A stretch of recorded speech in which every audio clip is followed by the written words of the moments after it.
Greetings, YouTube shave fans, super curve honing fans, type 2 diabetes rescued by keto fans, and carnivore diet plans. Fans.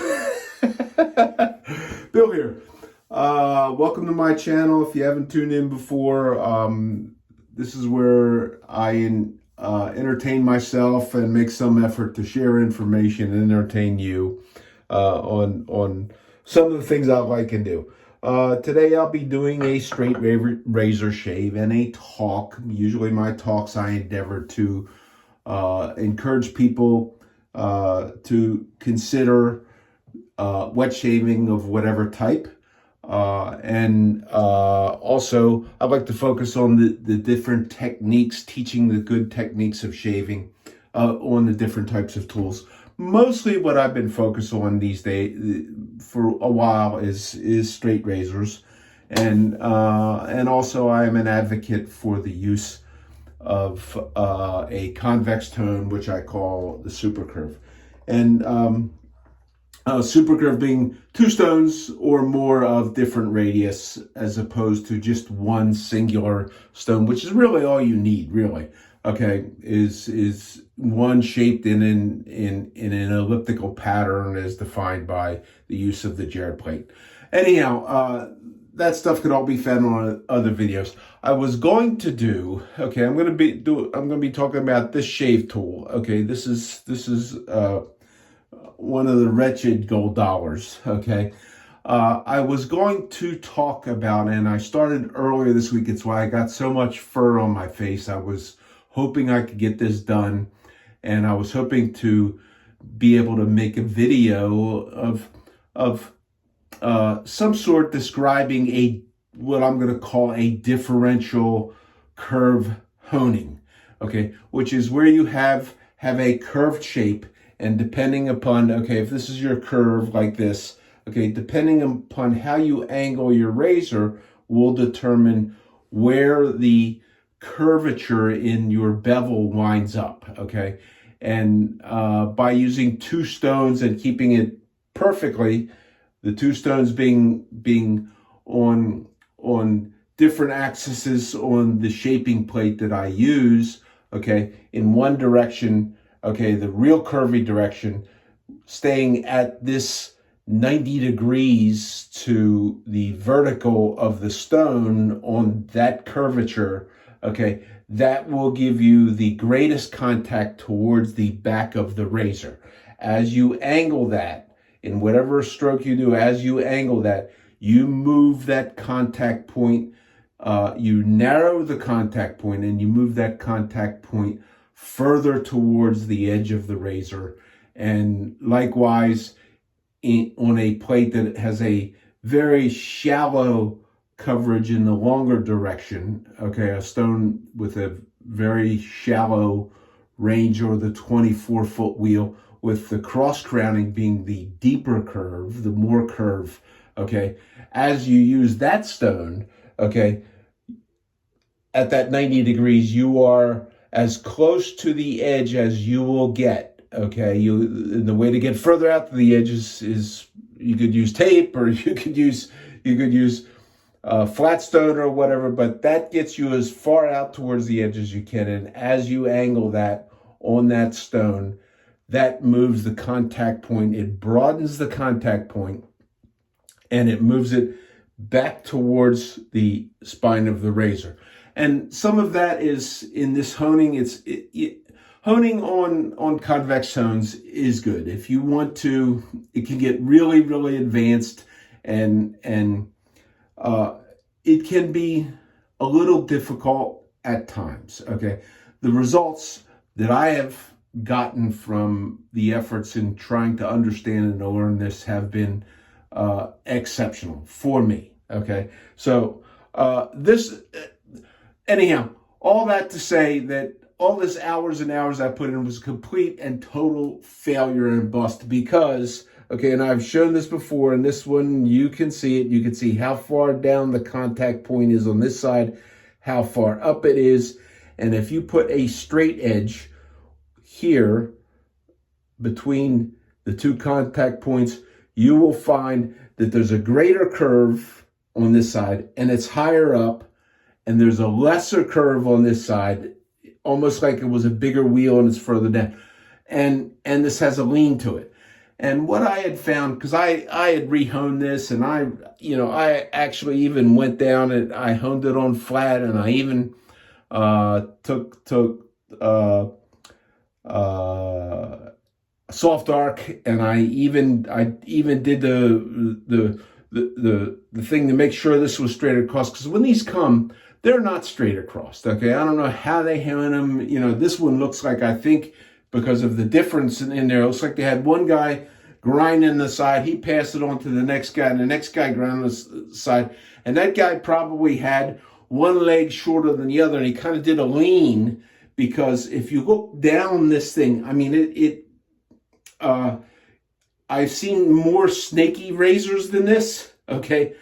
But because this is so thick, this is not ground in the traditions of the European type razors where they grind them thin and they go for a flexibility. This does not, even though it looks hollow ground, it does not have the flexibility. And that flexibility on a curved hones was one of those things that allows you, by rocking and controlling and focusing and using the differential curve to get in and hone something, even though the razor is not perfect.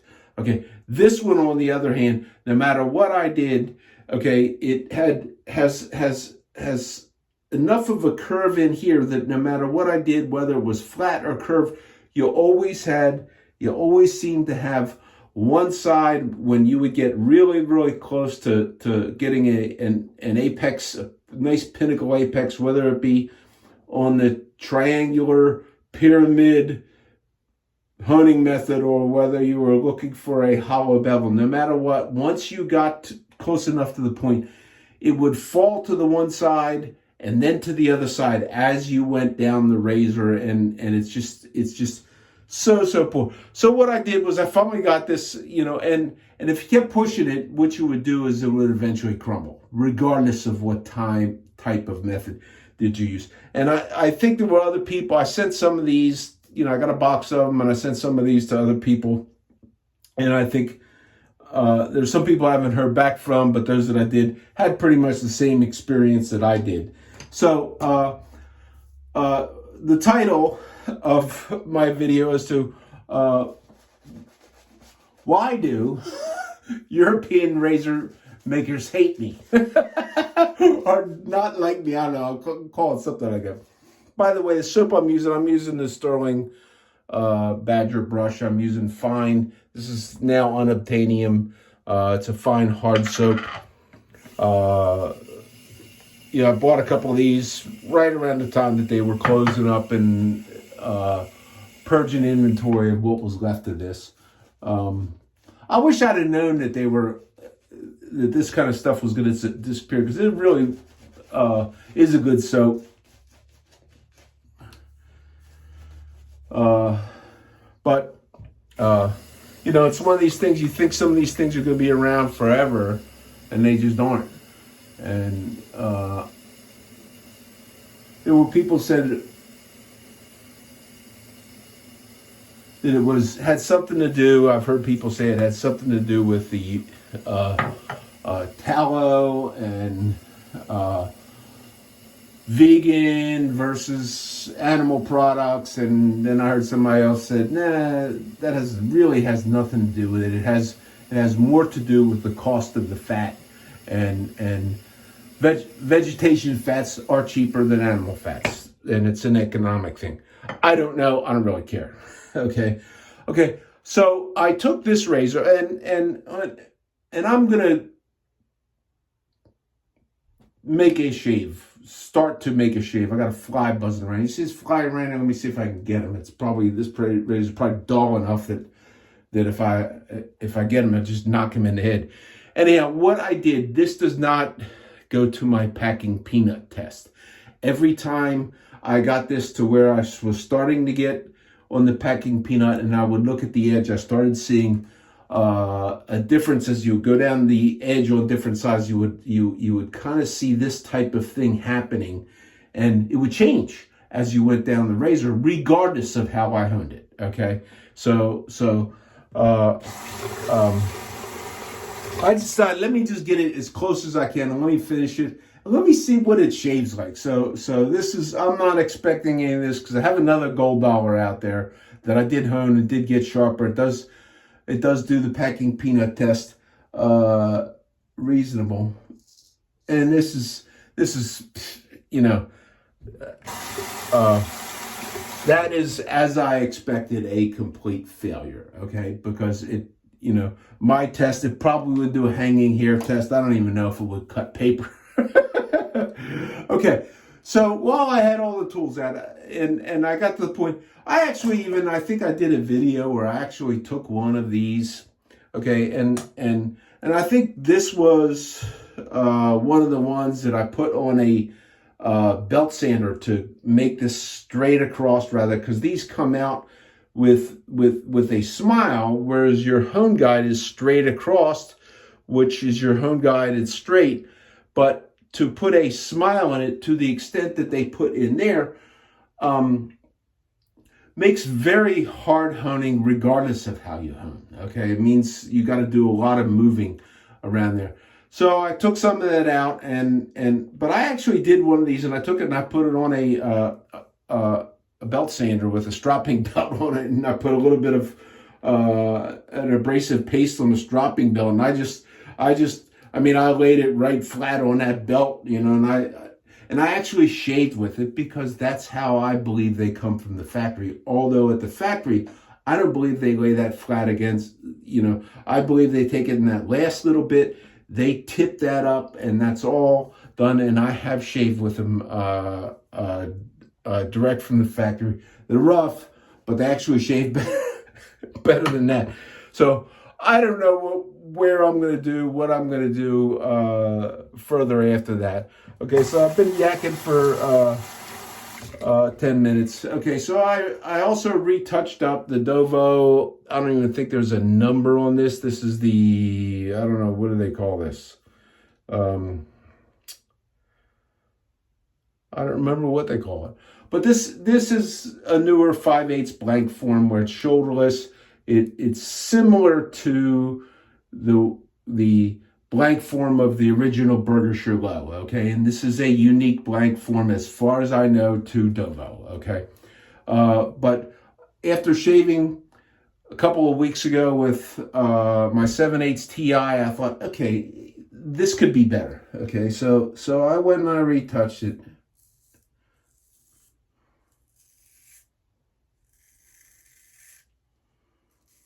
And that is infinitely better, okay?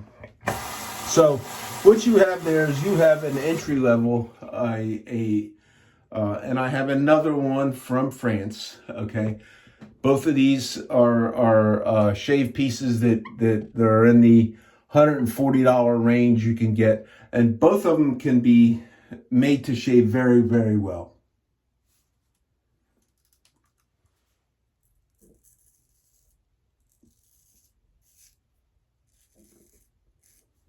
The difference being, okay, so I had to work this a little bit because there are some imperfections in there, and where the imperfections come from, I don't know.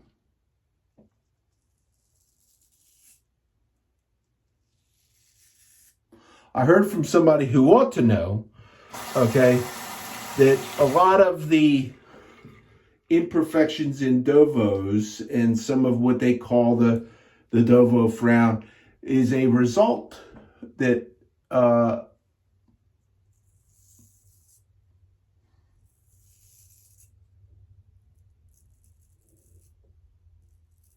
can be found in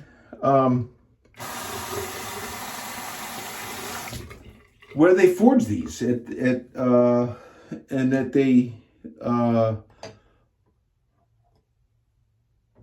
they forge these. I haven't seen any video on this, so I don't know, but hearing from somebody who should know, they forge these from coil steel, okay? And I'm going to link in a video from quite some time ago. I'll put the link in to Henkel's knives, okay? Great German knives. I have a number of them, okay?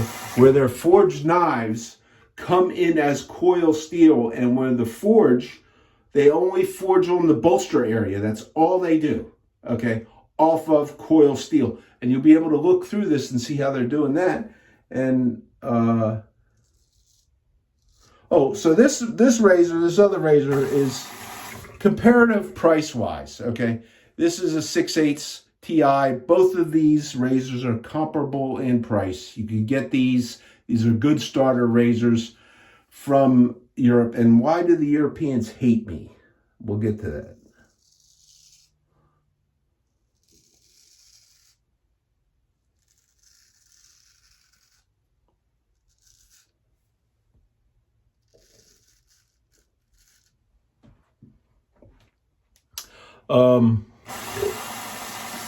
Anyhow, what I have heard, and if the individual who listens would care to say it ever again on his video, it doesn't really matter, okay? But he's a reputable individual who would be in a position to know that what happens in the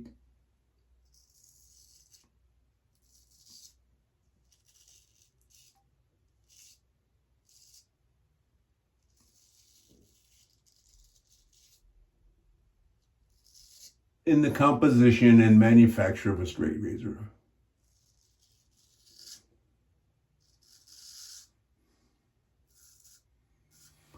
And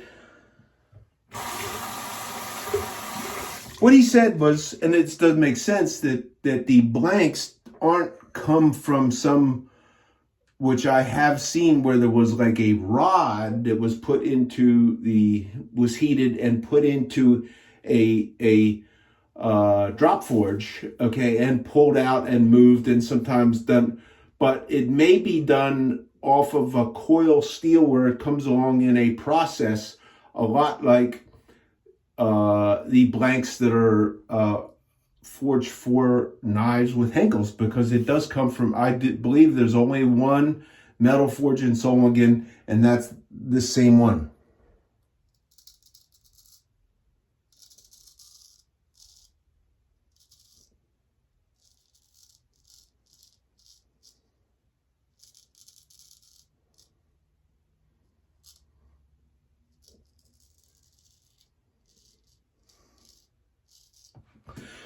And it made sense to me when I heard that it's kind of an inherent problem to bringing steel in, though, even though you heat it to the temperature in which you can forge that, okay, and theoretically the metal is kind of molten, okay, but it takes some sort, in being in a coil, the metal takes some sort of a set that does not really come out of it, because as I understand, there is not a multiple strike, reheat, multiple striking forging process going on. It's like a heat, strike, down the road, or heat, strike, but not a secondary heating. I don't really know. It'd be nice to have some of that information.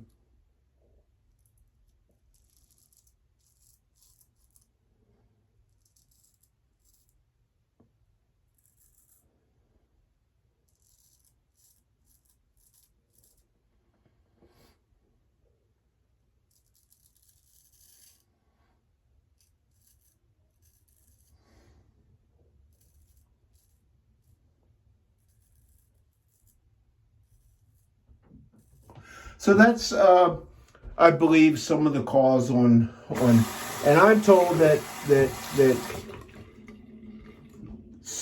any German razor maker is, and there are razor makers in other parts of the world that are getting blanks from this same forge.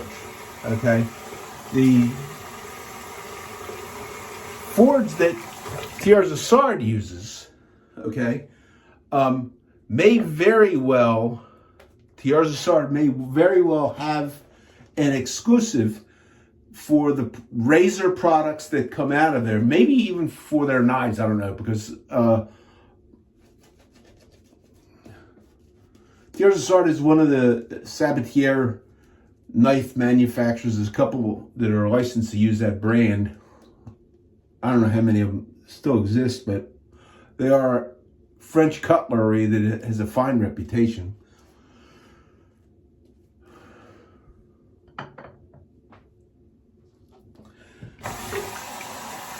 So that's supposedly some of the problems with German type stuff. The good thing about German, and I'm talking Germany and France, I don't have stuff from all over Europe, there's other stuff, okay?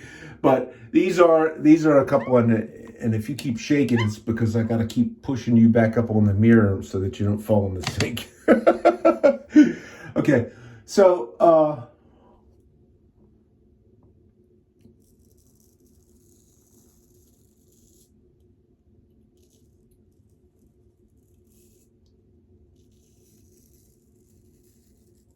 this piece shaves much better than it did the first time.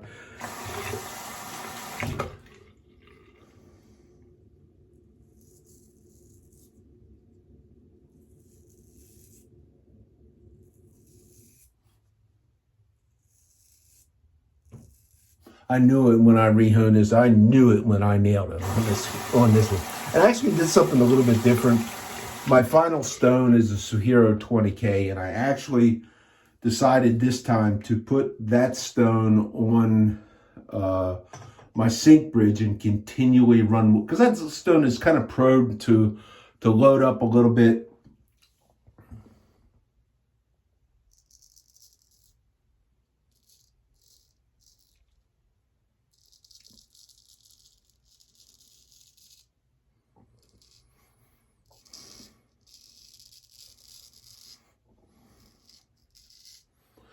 And still loads up a little bit even with the running water on there, but that's what I did different. And I knew instantly when I came off that stone and checked it, I thought, oh man, this is really. So this is one of these things in honing. You watch other people, you see what others do.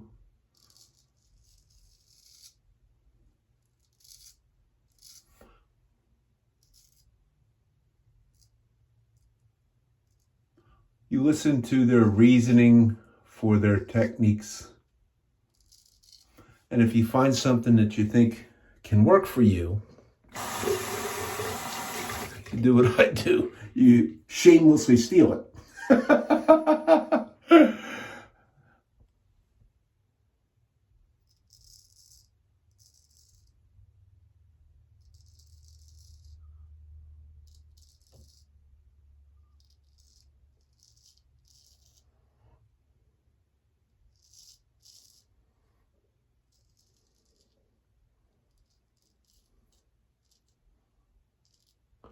Still got that little scar there from when I did my stud shave with that popsicle stick razor, where I tried to create a cleft in my chin. Where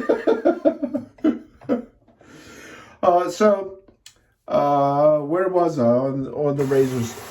So I did the honing, and the difference between these two pieces, both of these pieces were pretty much honed, pretty much identical. The difference was on this one I did use, and also on the gold dollar, I did get to use the lily white Washita stone that I curved, and I made the video on that, and it does really, really work well on both of these. There's a bit of a difference. Okay, let's see if you can see the bit of a difference. Okay, the size of the bevel is a little bit larger here on this one, okay, than it is on this one. This one has a very, very tiny bevel. My 7/8 has a very, very large bevel, because one of the noted things that I have observed from the German razors that I have is that they are exceptional in the thinness of grind. Now, I'm not so sure. I've gotten other French razors that are very, very thinly grind, but I'm not so sure this C135, this is the 135, I think stands for 1.35% carbon in the steel. Most of these other steels are less than 1% in terms of the carbon content. And I'm not sure if they ground it that thin that it would have the capacity to maintain flex. It's a little more rigid. It might be a little bit more prone to being less flexible and a little bit more brittle.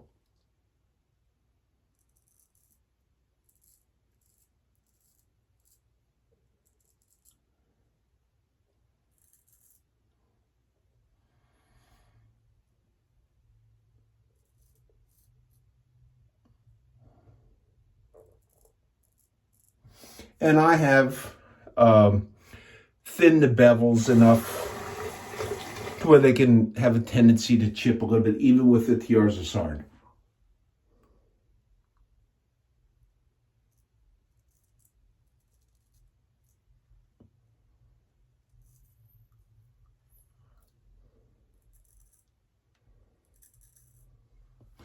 But one must remember that my goal, one of the things I'm trying to do is I'm trying to push the steel, whatever type of steel it is, to the extent of the limit of that steel and its ability to hold an edge. And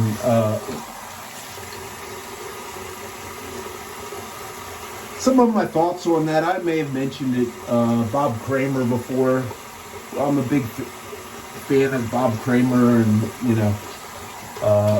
knives, although I don't have any Kramer knives. I think Henkel's is making, he's partnered with Henkel's to make mass-produced knives in his style to his specifications, because he would make custom knives, and these things would cost sometimes, tens of thousands of dollars for one. He would do custom Damascus, where he would engineer a pattern into the forge welded billet, and there's other companies that are doing that now. So it's not that rare, but he was doing it on a one-off, custom one-off, and his pieces were very, very expensive. I think he had to pay a fee to get in line on an auction. There was a non-refundable fee, and then there was a lottery to see who gets the, when a razor would come up, who gets it. And if you were the one that won the lottery on that, you either buy that one, okay, or your name goes back into the bin, into the barrel. I think that's how it went. Anyhow, that caused me to, and I'm going to go ahead, I'm going to finish my shave with this. The main point here was, why do these people dislike me? Because I'm not running out and buying dozens. Like, I'm going to China, I'm buying dozens of these, okay, to learn how to hone. And you will learn how to use your stones with those. But I don't need dozens and dozens of these. Now, there are people who do buy dozens and dozens and dozens of some of these things. I have more than I'll ever need, okay? But I don't continue to buy them and throw them away and buy them and throw them away. I buy them and I keep them and I use them because they're very good tools, regardless. And I did bitch, and if you are with Dovo, I hope you understand my frustration with the people, the smartasses and know-it-alls in shave forums about what they say about you. And I'm not so sure that you care or you could do anything about it, because I personally think that anybody who buys one of these, hones it up like I have, would be very, very happy with the shave that they get for that, equally as they would with a TR Zassard 6/8. Both of these cost about the same amount of money. They're really good razors. They're not where you would learn to hone, okay? Especially if you go learn to hone. They're just not where you learn to hone. It's good. Learning to hone is going to take some time. I don't care if you do it my way or another way, which is another thing. I'm going to also link in. There was a YouTube video that I saw not too long ago about a professional sushi chef using a Convex Hone to hone on a single bevel Japanese sushi knife, which if you looked at the profile of that from the end, that knife, a lot of people think it's flat. It's not. There's actually a slight concavity on the flat side, or non-beveled side, I'll call that, even though there is actually kind of a little bevel in there if you go read into that. That's a harder steel.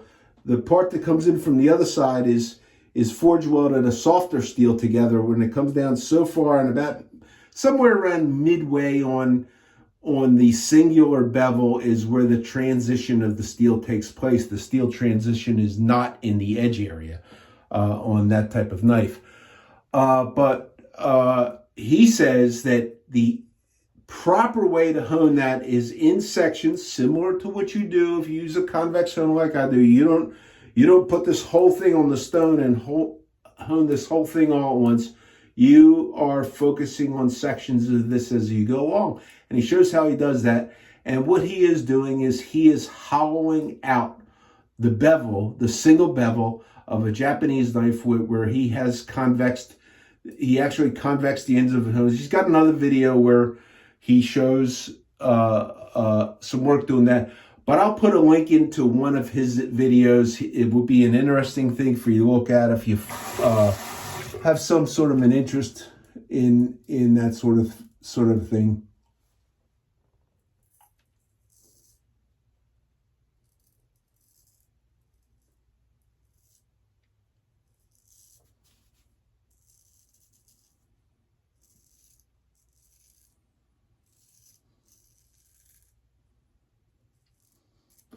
But I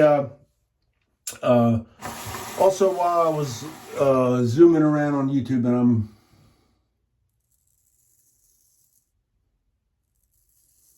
running my time up yakking.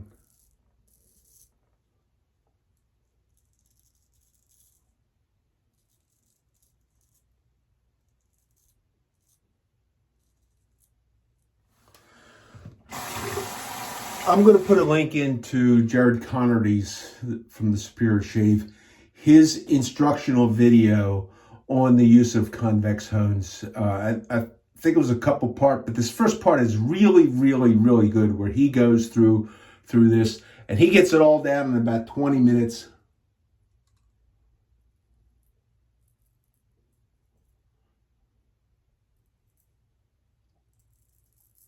And I'm going to say for the average straight razor user who may have interest in this type of honing and the results that I say that you could get from this and the results that I have experienced,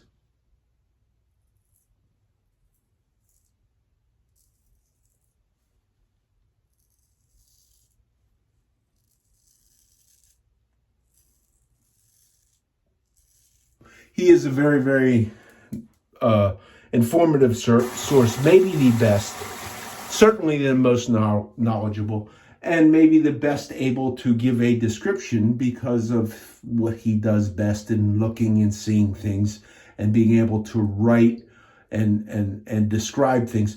Both bad and good. Just a very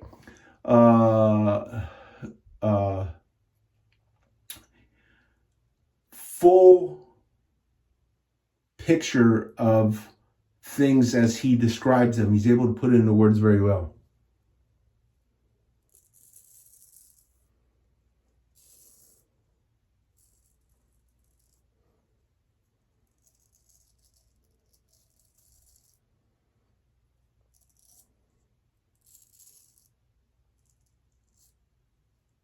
One could look at his website and his products, and you could see that he's able to give the best picture of information into positives and negatives, and allow you to make the best customer informed decision that you possibly can.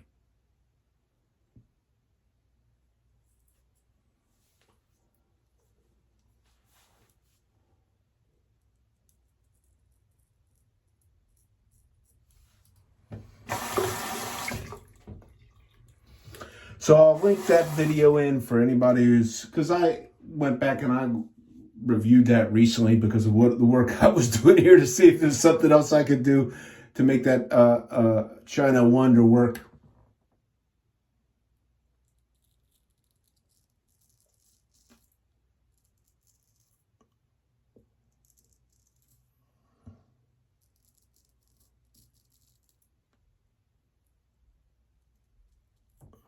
and I can get those to shave, okay?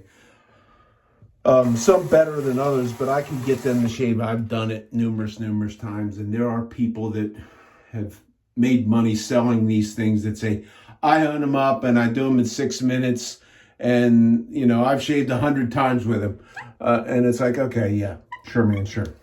So I don't have anything. I don't have any vested interest, no chips on the table, as they say, on any of this stuff. I just do it. It's my hobby.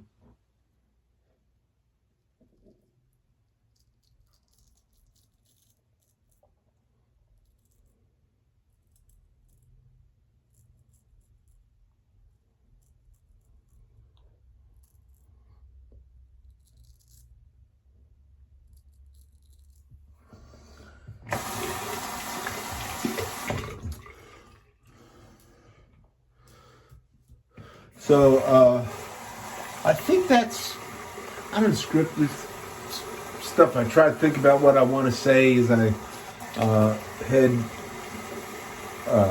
and bring stuff as I plan my shave.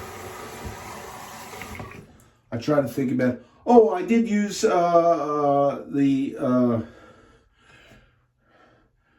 Rich and Wasteful Man's pre-shave, the Italian pre-shave, Proasso.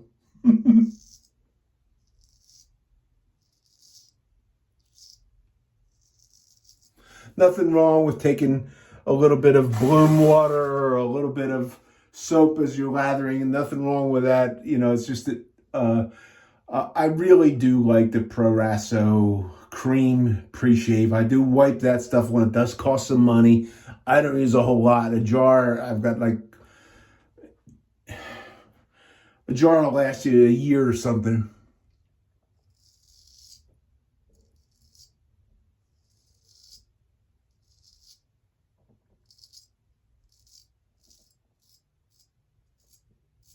I find it exceptionally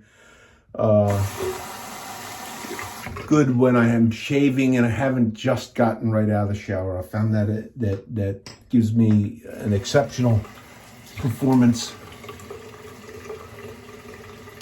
So that's a great shave. And alum.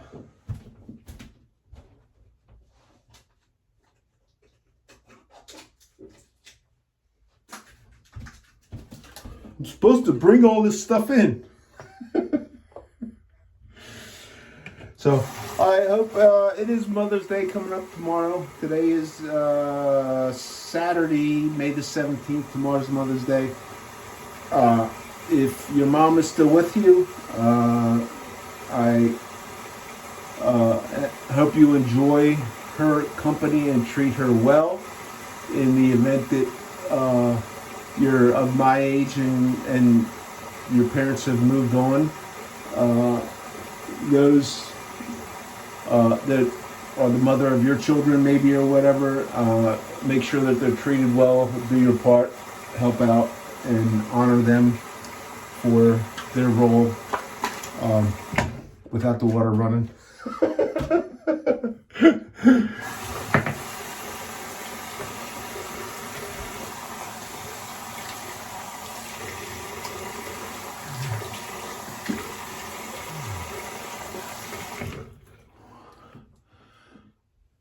And let's see.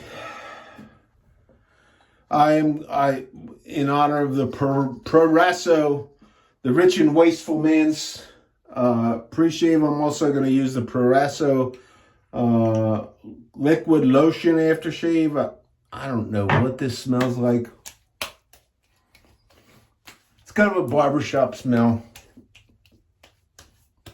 I don't know how much alcohol. I can't read aftershave with eucalyptus oil and menthol, and I don't remember looking on the box for an ingredients list. It could be the Italian products. Actually, I have other stuff that doesn't have an ingredients list on the bottle, but it may have been on the box. And then also, I do like this Proasso balm. And here's another thing. I actually started trying the Sterling to replace this because I like this so much. And in the beginning, I did not find that I like the sterling as much. And you don't use much of this, okay?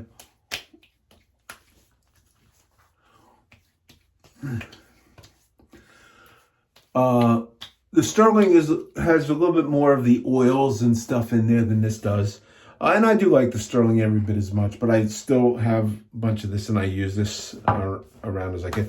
Okay, thanks for tuning in. I hope everybody's well, and I hope I have entertained you. And until the next time, the next shave, don't hesitate to buy one of the European fine straight razors. You can find experts, honing experts, okay, who are whining and complaining about how hard they are to sharpen. And you know, the funny thing is, you could go to a custom one-off razor maker, or you could go, there happens to be, and I'm going to close with this, there happens to be a long-established razor maker that is pretty much a one-man shop in Germany, that a dealer for razors and shaving supplies went over there and taught him how to hone, and convinced him, it's on his website, and convinced him that the way to hone is with a nano stone progression, and now that's what he does. Okay, and I have to wonder why, you know, and how great his razor were, yada, yada, yada. But he buys the blanks from the same place that Dovo does and that Boker does. Okay. The one forge in Germany. And Karat, I think, also has said that he orders blanks from there. So certain blank forms, they're going to be prone to a warp. I've read things about that a certain less than perfection straightness in the shave tool is not an exclusive situation with Dovo. It happens with the other guys too. And if this guy learned how to hone from this aftershave and soap and razor blade dealer in America, okay, what I want to know is, when you're selling this guy's razors, why do you always re-hone his razors if you went over there and taught him how he needs to hone his razors? Another little piece of my smart ass. Bill, thanks for tuning in. Take care, everybody. Out.